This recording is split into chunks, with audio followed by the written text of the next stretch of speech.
Hey, what is going on, everybody? Bauer Brown here. Welcome back to the channel, guys, and welcome to another video in the Blender tutorial series. Alrighty, so like I said, welcome back, and hopefully, up till now, everybody's had a chance to practice a little bit.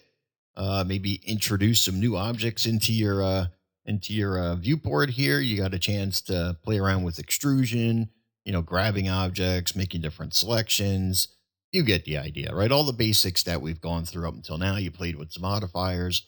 You're getting familiar with things, right? Because that's what it all comes down to. The old adage that practice makes perfect definitely holds true in this case. The more you goof around with things, the more familiar you're going to get. It's just going to come a little bit easier. All right. So, my whole goal here was just to get you started on some of those basics so you know that certain functionality exists and you have a direction you can go when you're playing around. You're like, oh, yeah, Bauer mentioned something about that. I can try this, try that. All right. So, you're getting into different things and you're learning a little bit more. Hopefully, you've been looking at other tutorials. Okay. Don't just stick with me. Lord knows I don't know everything. Not even close, especially with Blender. All right. There's definitely a learning curve with this program as I'm sure a lot of you have figured out by now. All right. So, what we're going to do in this video is something a little bit different. I'm not going to throw all sorts of terminology at you. I'm not going to, get you to memorize different things or show you, basic functions. None of that stuff, right? So we're going to build some stuff today. Some simple objects, right? It's not going to be anything crazy. We're not going to get into like any big structures yet, right?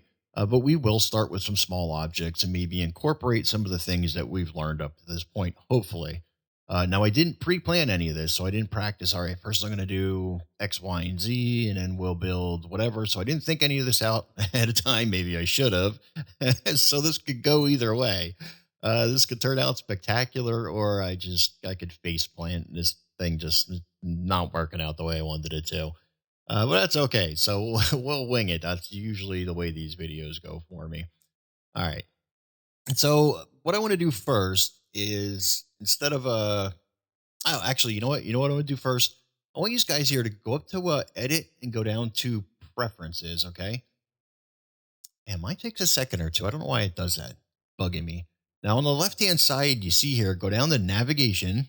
All right. And right here where it says orbit around selection. Now, I want you to try this both ways because it's a preference. It's which way you like better, right? It's completely up to you, but try it both ways. See which you like better. All right. Now I know when I have this unchecked and I'm working on an object, like maybe I have like a big huge barn here and I'm trying to work on just a corner of it. And as I rotate, the whole entire the barn is spinning and it just doesn't work for me. Orbit around selection, it lets you just whatever you're working on, that corner, you can select just that corner. And when you rotate, it'll rotate around the corner instead of the whole darn thing spinning. Try it both ways. Don't just take my word for it. Uh Try it out, see which way you like better. All right. So just I'm sure I mentioned this in another video. I just want to reiterate and let you guys know that that is there. Make sure you goof around with that. Okay. All right. So, with any new Blender project, right, especially as a beginner, I think some of the hardest things, not hardest, but the hurdles you need to get over, one is what you want to create. All right. Now, you're only going to create things within your capabilities, right? You're going to have limitations on what you can build. I mean, I've gotten, much better with the more practice I've been getting, but I'm still not creating these amazing things that I see on YouTube, right? It's just not happening. But I'm certainly creating things that are much better than when I started. All right. So you're not going to start off by creating these huge intricate structures. Just not going to happen. So that's why we're not going to do that today. We're going to start out with something simple. All right. We're going to throw a few simple things in here. Okay, and then the second thing is okay. Maybe you figured out what you want to build. Well, how do you get started on that? So do you start with a cube? Like what do? You introduce another object. So those are the things that I think trip people up a lot, or at least it did for me in the beginning. All right, so let's get started on this. Anyhow, I'm going to stop flapping my gums here and let's start building some stuff. All right, so I have my basic standard starting cube. I'm going to press number one on my keypad, get myself into front orthographic, and I'm just going to press GZ, move that up to the red line. And then this way, I feel a lot better about life. It's just a preference. I don't like it sunken beneath the. I don't know why they started. I mean, I guess I do know why they started that way because everything is exactly centered on this origin point here. I don't like it. The other thing to keep in mind is, when you get going here, I explained this too with your gizmo that X should be this X up here should be pointing to the right and Z should be pointing to the top. And that's generally how things are going to look when you bring them into the editor, into Giants Editor. All right. Not a big deal. You don't have to start this way. You can everything can be rotated, translations, rotations can all be reset. Not a big deal at all. I just tend to like want to stick to this so I don't have to start fiddling with things. Once I get in a Giants editor and I realize none of my axes line up, and I'm like, ah, and I got to start, redoing some things and re-importing. I just try to stick with this. All right. Second thing or third thing that I think is kind of a hurdle is scale. All right. Now you're automatically thinking to yourself, especially a house, like how big do I build this? Now I said, I did mention where you can go press your N key, right? And you can bring up the dimensions here. So you can see we have a 2 meter by 2 meter cube. Now I'm in Imperial, so I'm 6.5 feet by 6.5 feet. Now it's a pretty sizable cube, depending on what you're trying to build. The one thing that I can say, at least in the beginning, don't stress over scale. Don't worry about, how tall things are, how short things are. Just practice, right? Scale, we'll get to scale. There's certain things that you can do for scale. One, obviously, you can look inside of here and build things to the dimensions you think they should be because you're going to need some kind of like a bigger picture. Like you're going to need to visualize what it is that you want to build. Okay. Let me bring up my mouse. Sorry, I just realized I wasn't there. You're going to want to visualize what you want to build, right? So that's going to give you an idea of where to start. You don't want to just blindly just, you know, I don't know what I say, just to start pulling on things, and you want to have an idea of what something should look like. At some point in one of these videos, I'll show you how to use a reference image so you can build according to an image, which makes things a lot easier. Personally, I'm so much better at that. Is having an image, something to look at, and I try to recreate what I'm seeing instead of building something out of my head. That's just the way it is for me. All right, and you might be the same way. So you're going to want to have some sort of image. Now, especially with an image, when you're building something, real life, that image is only 3 inches tall, and you're only going to be building it 3 inches tall. So it does need to scale, obviously. Now, normally, when you have like what I'll do is I'll build a house. Like, say this block is my finished house. Okay. Now, looking at it, obviously, my house is not going to be 6.5 feet tall. So then I would just scale it. I'd select everything and I'd scale it up to how big I think that house should be. All right. So it's making some mental calculations on sizes that I know to be accurate, right? So I know a doorway should be, about 7 feet tall, roughly, a little bit over 7 feet, like an 8 foot ceiling, that sort of thing. So you can kind of break it down and get yourself into a ballpark of how big you think that house should be. And then you just scale up accordingly. And you'll find that once you get in the Giants editor, you're pretty darn close most of the time. Okay, so like I said, in the beginning, don't worry so much about scale. So let's start with something super simple. What can I do here? How about a wall? Let's do a wall. That's You couldn't get any easier than that. Right? All right. So what I'm gonna do is I'm gonna take this object and I'm gonna shrink it along. Let me move this way. I'm gonna shrink it along the y-axis and get it to about as thick as I think I want a wall to be. So I'm in object mode right now. So I'm doing scale y. And right now I could either look at my y-axis over on the right-hand side there, see how that's down to roughly we can get it down to about 1, which is about a foot thick. So you can use scale this way if you want. Okay, so and I'm holding shift, by the way. If you hold shift, that lets you go in smaller increments. So you're not, it's easier to control what you're doing there. All right, so you got a wall 1 foot thick, which is pretty thick for a wall. Now let's scale along the x-axis, and I'll do about, I don't know, I guess 8 feet roughly. So we'll hit SX. And well, I'm already over 8 feet. How about 10 feet? So we'll go about a 10-foot section of this wall. And what we'll do is we'll build it in sections. We'll build the wall and then we'll build the column for it too. You've probably seen this in Giants Editor. And then you'll import both of those objects in. And in this way you can, have column, a wall piece, a column, a wall piece, a column, a wall piece. You get the idea. And you'll build them as two separate objects so you can move them around accordingly. Rescale if you need to, you get the idea. All right, so now your wall, we just want to figure out roughly how tall you want this to be. Right now, it's about 6.5 feet tall. Let's SZ to scale on a Z axis, and um, I guess I'm gonna do about 5.5 feet, and then I'm just gonna bring that whole thing back down a little bit, like so. Okay, so there you go. Now we're done. We have a wall. Not so much. But this is how you start. It's stupid. It seems weird, right? It's something so basic, but that's how I started. I started building walls, and then I just tried to get a little fancier, and I incorporated some of the things that I learned along the way, and we got better and better. All right, now here's where I would I would reevaluate my scale. All right, so we are to scale, right? We're 5.5 feet, by a foot thick, and 10 feet wide. But if you look at your scale here, we're not one, one, and one anymore. We're a little out of whack here. All right. And we want to reset that before we get too deep into things, because more or less, this is roughly the size of our wall.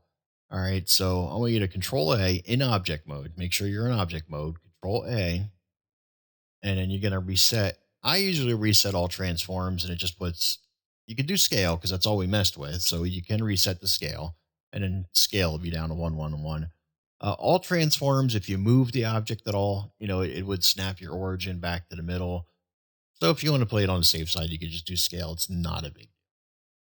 All right, so now we'd be okay. So when we add other things to this, we're working on a one-one-on-one scale, so things are looking okay. And we're not, like, when we get into edit mode here, if we want to do some bevels and stuff, they don't look all goofy and weird because our scale's goofed up. And if we, export it in the Giants editor, it's going to export okay. It's not going to, look 25 feet tall, which I've done. I've made just a stop sign. My God, it must have been 125 feet tall. It was insane. Funny. I laughed for quite a while. But yeah, it's something, I did not have my scale right, and it was just a mess. All right, so let's put like a little bit of a capper, a little bit of top on top of this wall here, right? So I'm gonna number three, and I'm gonna get myself in a face select, and I'm gonna use E for extrude. I'm just gonna bring that up just a tiny bit, right? And like so, I guess, right? And just eyeball things. It doesn't have to be, you know, super super precise, right? Now I want this to stick out a little bit on the edges, or at least on three of the edges. Well, or do I? Because I have to keep in mind that you're going to have this post, this column next to it, right? So if you have a piece sticking out on the side over here, let me see if I can bring my pencil. See, I was going to have it stick out a little bit this way, a little bit this way. So all four of these sides stuck out a little bit. And then I'm going to put, if there's a column here, sorry, I'm using my mouse, so I know it doesn't look that great. You get the idea what I'm trying to say, though. I think we'll get away with this, though. I think this will be fine. So there's something I do want to show you, though, as far as, speaking of making these stick out a little bit. All right. So what we're going to do here is just select the outside.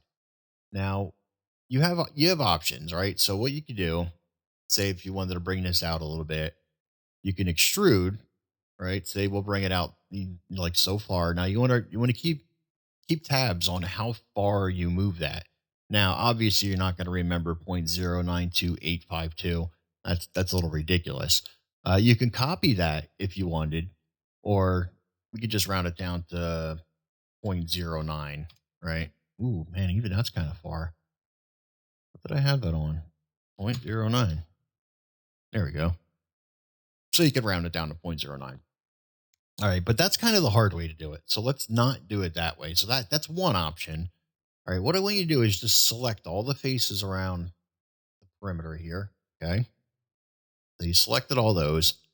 Now you remember what a normal is. obviously. Well, not obviously. I don't know that it's obviously. Maybe you don't remember. That's the direction that each one of these faces stuck out, right? So they all stuck out. That should be what our normals look like. All right. Everything sticks out at a certain angle, right? It sticks out away from the face. So if you can imagine an imaginary line, if you can imagine an imaginary line,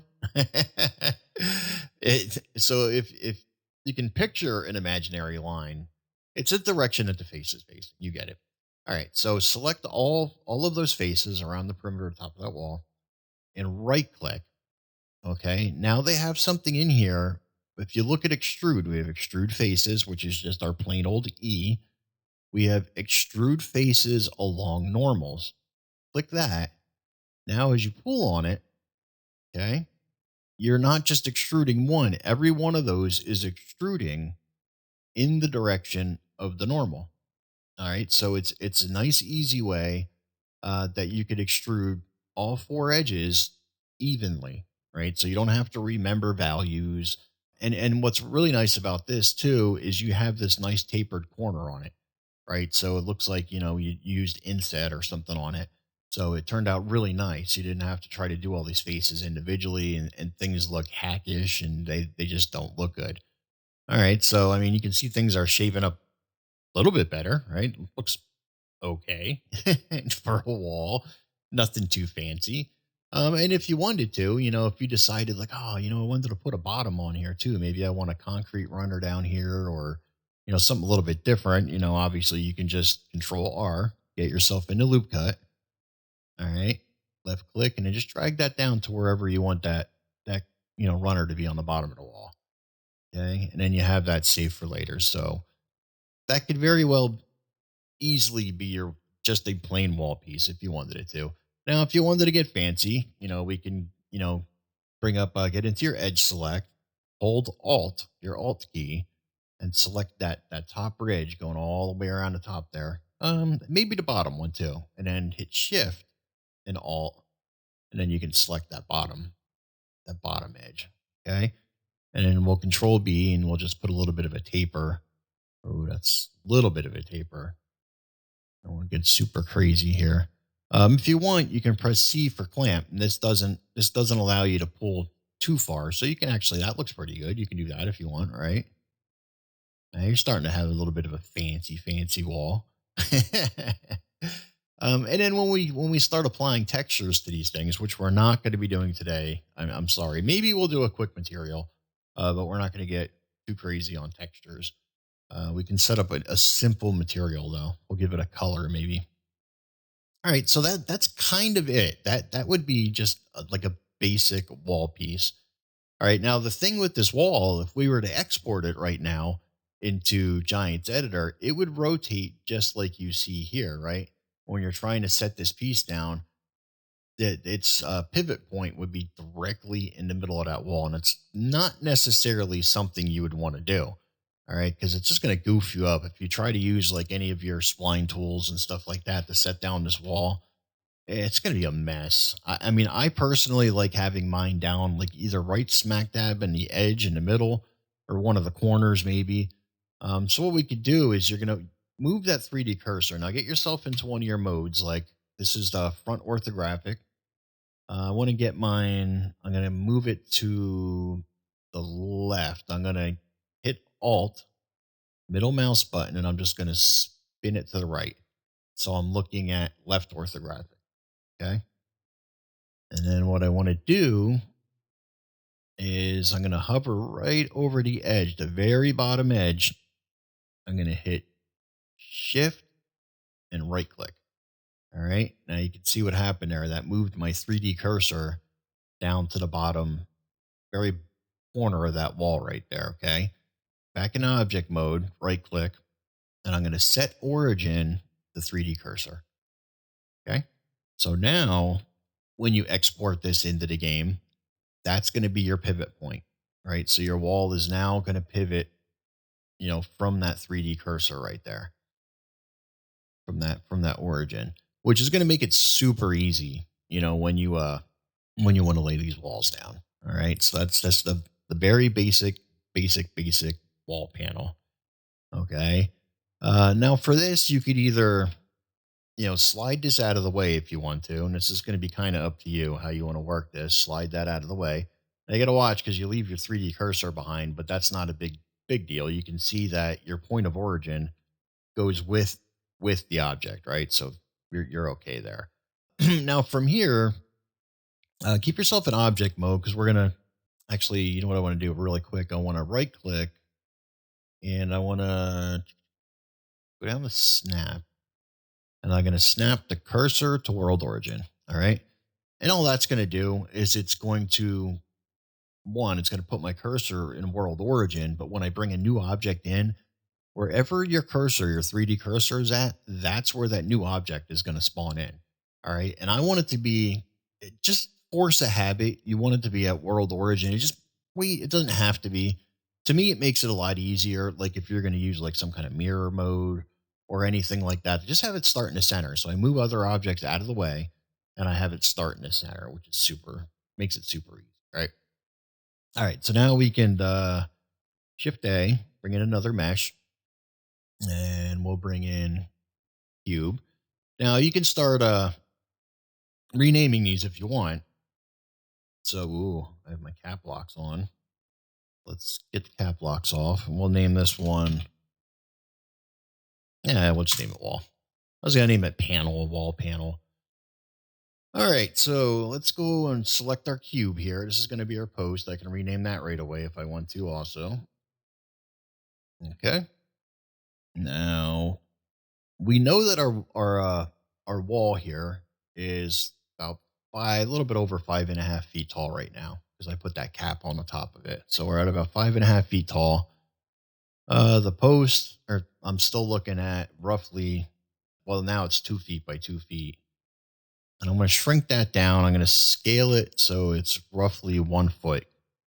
Maybe I could leave it at 2. So I'm trying to think of the thickness of my wall, and I want my post to be a little bit bigger than that. I'll bring it down to about 1.5. Most times, honestly, you just want to eyeball these things. All right. And then I'm going to scale that up to about, I don't know, 7 feet or so. So scale on the Z axis. Oh, not 9 feet. Let's get back down to about 7.5.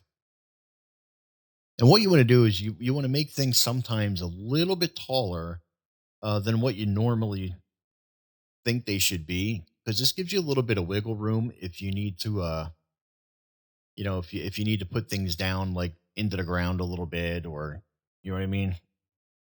All right, so that's looking a little bit taller than our wall. We can move this a little bit closer if we want. Let's grab the wall and we'll GX, so move that on the X axis. Let's just see how they look together, right? So you got them right next to each other like so. Yeah, it's a little bit big. So we probably want to shrink that down a little bit.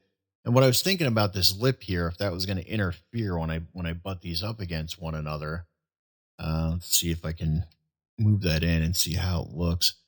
I think once they're in, yeah, they all look fine. All right.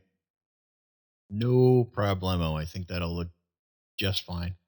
All right. So G, we'll move that out of the way again, just a little bit. I want to keep it close enough that I can still use it for reference, but not screw me up that I can't see what I'm doing. All right. Just tab into edit mode, actually object mode again. I want to scale this down a little bit. I don't want it so tall. Try 6.5 feet roughly.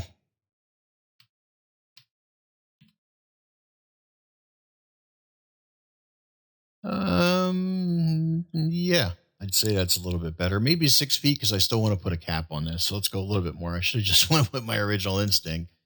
All right. Like I'm going to eyeball it at this point. I'm not going to, like I said, I do that a lot. You don't necessarily have to, measure everything out. All right. So that's okay. Now, again, you can see that our scale's all goofed up on here. So Control A, and then we're just going to reset our scale. We're going to apply the scale. And this way we're on a scale of 1, 1, and 1. Nothing's goofed up. We'll be okay. All right. So yeah, I guess that's looking okay.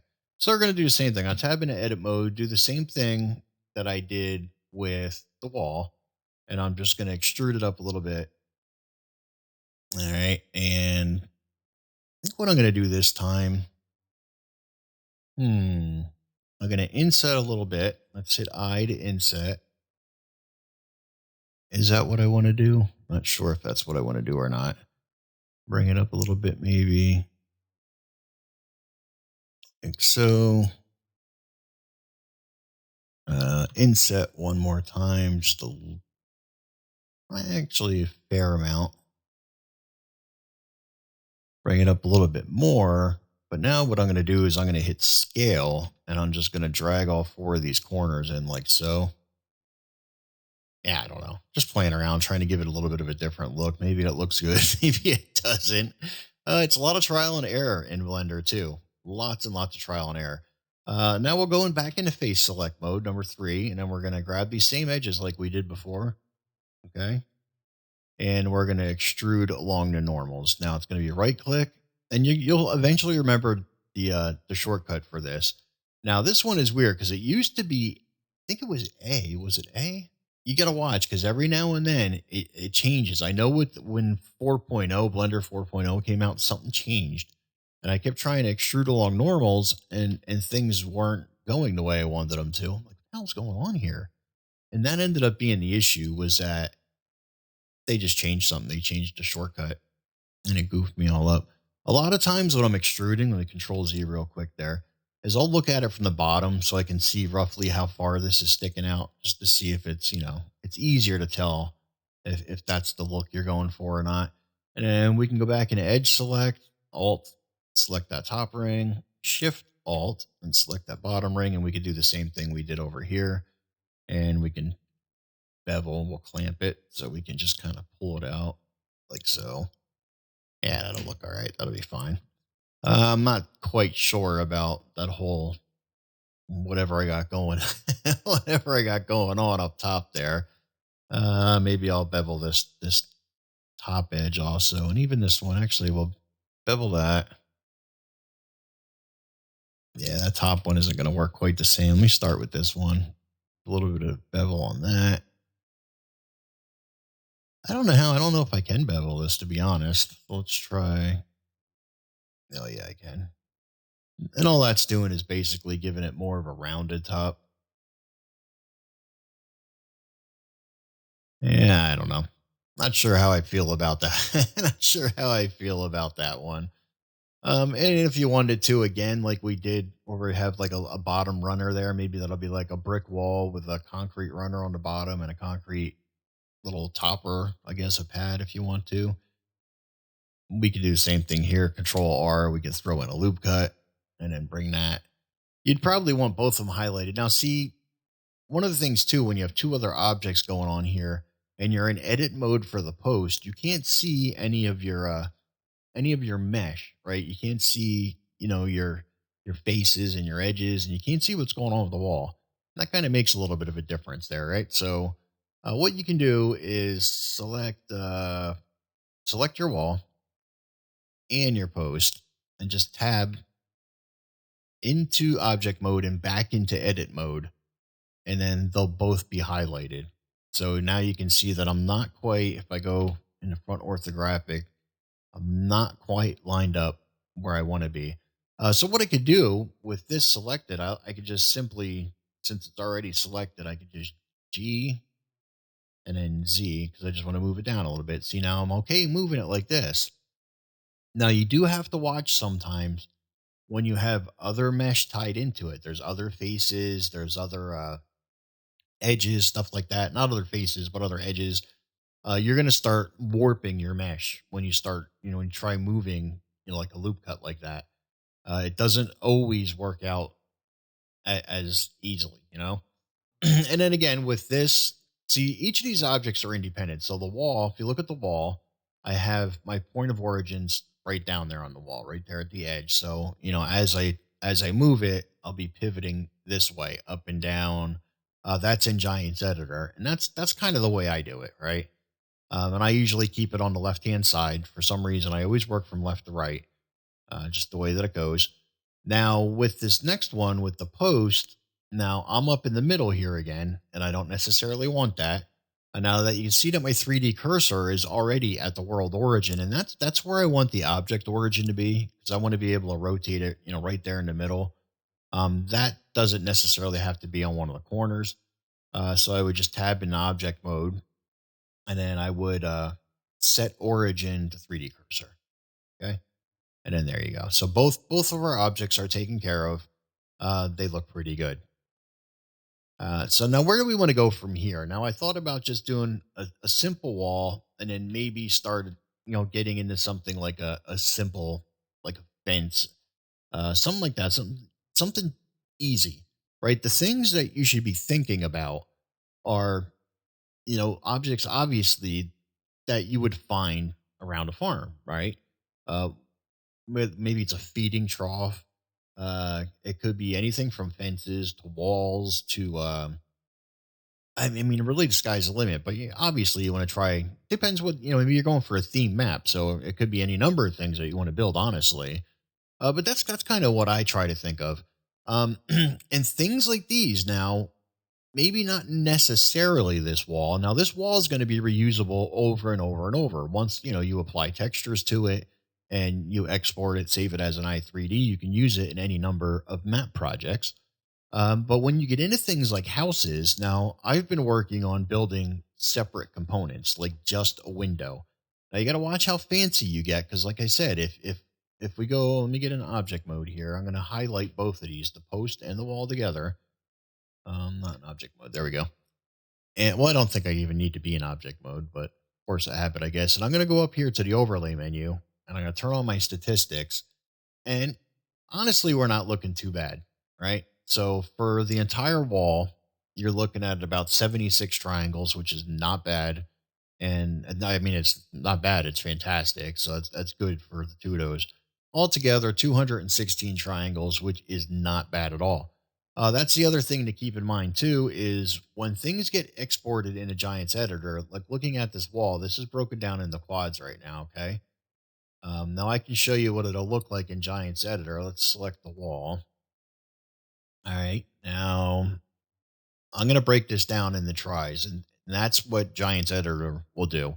It doesn't, when it, even though you save it as quads, as like four corner faces, it's going to break it down so it looks like that, right? And that should look semi familiar to you, that things look all crazy like that inside a Giants editor. Now your triangles are a little bit different. We're up to 76 instead of, how many quads do we have?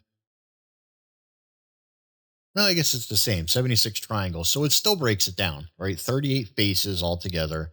But it counts this face. Like if you take, here we go. If you take this here, if you take just this square face right here, obviously that's, well, not obviously, maybe it's not obvious to you, but that's two triangles, because what they're doing is they're cutting it down this way, right? And this next face down below it, this bottom part here, that's another two triangles, because they're going to cut it that way. And then it's going to be the same thing for each one of your consecutive faces, right? It's going to break them down into separate triangles. So don't be confused when you see triangles, because that's what it is. When I export into Giants Editor, it's going to look, exactly like what you see there. It's going to look, broken down into triangles, and it's not a big deal. I usually save it under quads. I keep everything under quads, just the normal, just like this, because it's a lot easier if you need to come back later on and work on it. Now, what I'm using there is a plugin, right? This is an add-on. It's called Instant Clean. These guys probably, obviously not. Why do I keep saying obviously tonight? Actually, I was watching a Leon Lush video last night. I don't know if you guys watch him or not. He could be pretty funny. But some drunk entitled chick that crashed her car, and that's what she kept saying. Obviously. The cop was ready to smack her down. It was funny. Anyhow, funny to me, maybe not to you. I don't promote violence on this channel. um, so what was I talking about? Oh yeah, this add-on here. Now this is just something that I stumbled across, and it helps a lot for me when I want to you look at some of the options, right? You can, like, any kind of like loose geometry, unconnected geometry, stuff like that, any doubles. It fixes a lot of things for you. So if I was to run this right now, it already got rid of four doubles. Now you got to watch with manifold. Depends if you have any issues with your mesh. Dissolve. Now you got to watch with dissolve too. I don't know why I'm explaining this because you probably don't own it. But dissolve, like it got rid of this whole that bottom runner I had down there because it thinks that it didn't need it. So, but I can turn those off and on. But that's how I'm changing that topology, right? From quads to tries and stuff like that. Because when I'm completely done, and this is something that you guys are going to want to, I'll show you this in another video. And another one of these would obviously be another one of these. Another one of the videos I want to show you is one how you're going to clean up your mesh because you don't want a lot of these stray. There's a lot of stray like edges and vertices and stuff like that that you overlook that you don't need, right? So you want to get rid of a lot of those. The other thing you could be doing is going into Control Z if you want to into a wire mesh mode. All right, and remember what I said about hitting M for merge. We're gonna be in vertices, right? So I'm in vertice mode, and I want to merge by distance. Okay, and I got rid of zero vertices.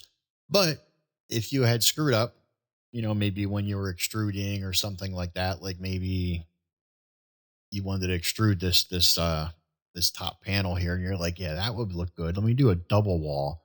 You're like, yeah, you know what? I changed my mind. I want to do that. And then off you go and you start working on something different. And from all outward appearances, that looks pretty normal. Like you would never know, would you? So anyhow, going into Control Z, selecting, all of your vertices. And I want to merge, hitting M for merge and B for by distance. And you can see that it removed 4 vertices, right? Because I left those up top there, not realizing, you know, I did that. Oh man, I can't tell you how many times I've probably done that when I was just starting out. Tons and tons, I'm sure that I left these. I'd start extruding, and oh my god, some of my original meshes are probably god awful. All right, so we're going to be cleaning things up, like I explained. Now, this doesn't have much; it's just a wall, so there's not much cleaning that needs to be done.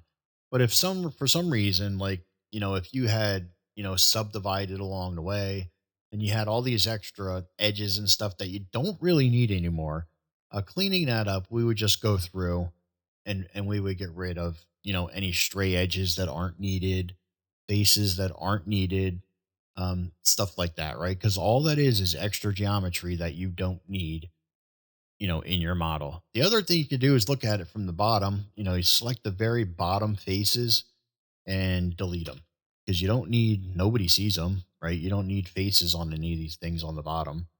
So you can just delete those objects right away, delete the bottoms of them. All right. And that helps cut down your geometry to a much more manageable level. All right. So that's that. Man, I'm already running at like 40 minutes here. Jeez, I thought I'd be able to pound out, I don't know, a fence, a wall, a couple things super quick. You know what? I'm going to wrap this up. Let me wrap this up. Keep it to a shorter video. I'll double back. I'll create another video. We'll do maybe a fence or something like that. I want to review this footage also because I feel like I rambled a lot and maybe I didn't make too many coherent points. I think that's kind of all over the place. But either way, I'm sure you can sift through it and filter out at least a couple grains of, oh, I don't know, useful information. So I'll double back. I'll start another video and then maybe we'll do a fence, something like that. I don't know, something else simple, where we can get into like maybe like working with some modifiers or something like that. I just kind of want you guys to get a feel for how it goes. Working with scale and stuff like that. And now that we're done, I would actually be in object mode, right? And I would look at the overall scale of what I have. Go up here to item, and I would see that I'm 1, 1, and 1. And does my scale look good? And I'm looking at a little bit over 10 feet long on the wall, a little bit over a foot deep, and a little over 5.5 feet tall, which seems fine for a wall. A little short for a wall. This isn't the biggest wall, but okay nonetheless. Maybe it goes around like the front lawn of somebody's property or something. You still want to be able to see over it, but have some element of privacy. You get the idea. All right. So one of the other things that I think I was started saying and I got sidetracked was a lot of these objects with this, once you export it as an i3D, you can use it over and over within your map.